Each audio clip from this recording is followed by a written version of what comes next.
Hey folks, Bob Reese here with the guides forecast with an abbreviated report from Thursday the 20th of August.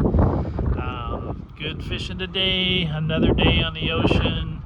Ocean was a little bit bigger today. A lot of wild fish out there in the ocean, so plan on a lot of catch and release fishing if you're going to stay out there. It does look like the ocean's gonna stay a little bit lumpy, still fishable, still safe. Incoming tide all morning, so bar crossing should not be terrible. But we had to kind of bump our way out buoy 11 before we found consistent fishing. Keep hoping for the near shore bite in 40, 50, 60 foot of water, but had one day of that this last week that panned out just fine. But buoy 1, which is a ways out there, is the go-to for sure. And because of that coho bite not lasting much past 9 or 9:30 in the morning, you definitely want to be effectively fishing from daybreak till that time, 9:30, before you have to count on starting to work a little harder for them. So it does seem to be getting a little more challenging every day for that ocean fisher. We're calling a lot of hatchery fish out of there, but quota seems to still be intact and certainly get through the weekend.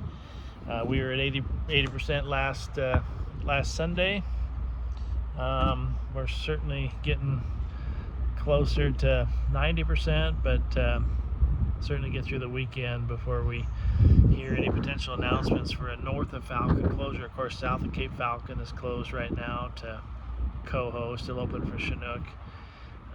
But yeah, ocean fishing staying good, and looks like I'm gonna do another day in the ocean tomorrow. Saturday looks like it might blow up a bit from the south, so don't count on some weekend fishing for the ocean. River fishing is still quite good, very good, even though I'm not spending a lot of time. I did spend some time in the river today.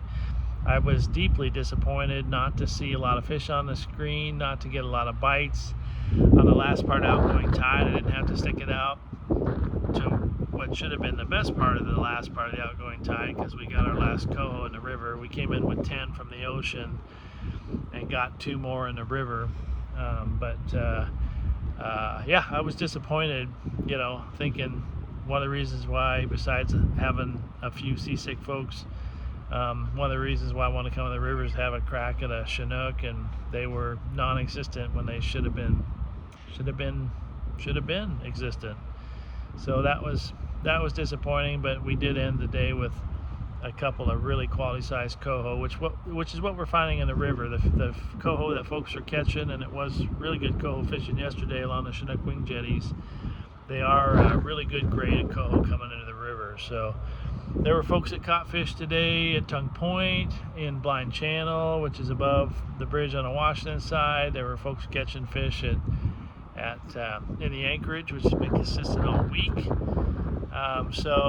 But a lot of people are weeding through some Thule jacks and some Thules that aren't really a great take-home fish to try and find some clipped upriver brights. There definitely were a lot more frustrated guides in the marina today that were hoping to get some quality fin clip brights, but they had plenty of action, but not the right flavor. So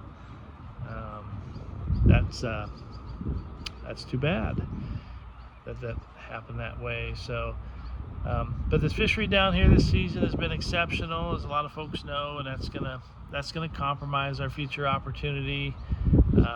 I would not count on a non-mark select option starting the 25th after we went through this the way the season was crafted from the 10th to the 24th, 2 weeks of fin clipped only.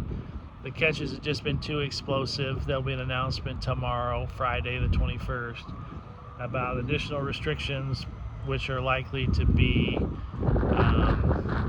maintaining a fin clipped only fishery for the foreseeable future. And managers have told me that we're likely to lose a few Chinook days towards the end of the season. So their goal is to keep the fishery open, not compromise the coho abundance that we're likely to see in the estuary here. So they'll bend over backwards to make sure that we get to pursue those coho, which should be fantastic fishing. But that's going to cost us some opportunity both for on any Chinook option, as well as we're likely to lose some days towards the end of the season on the Chinook fishery. I think it was supposed to go to the 3rd, I believe, possibly the 2nd. That's not likely to happen given how explosive the catches have been for Chinook this year, this season, so this month, this week. So a lot more will be revealed by probably Tuesday of next week to get a better idea just what the overall catch has been in the Buoy 10 fishery, but do plan on some additional restrictions. So folks that are Chinook and Steelhead subscribers, I've got nearly 20 minutes of content behind the paywall under the Columbia River section of the guide's forecast. So log on there if you want more information on how best to perform for tomorrow, and more detail on what happened today. And I'm going to be keeping those reports coming through the weekend. I've missed a handful of days here during the week, and but we'll keep these reports coming. But do consider becoming subscribers of the Guides Forecast. You'll get a ton more content. We are here to help you catch more fish. Thanks for listening. Good luck.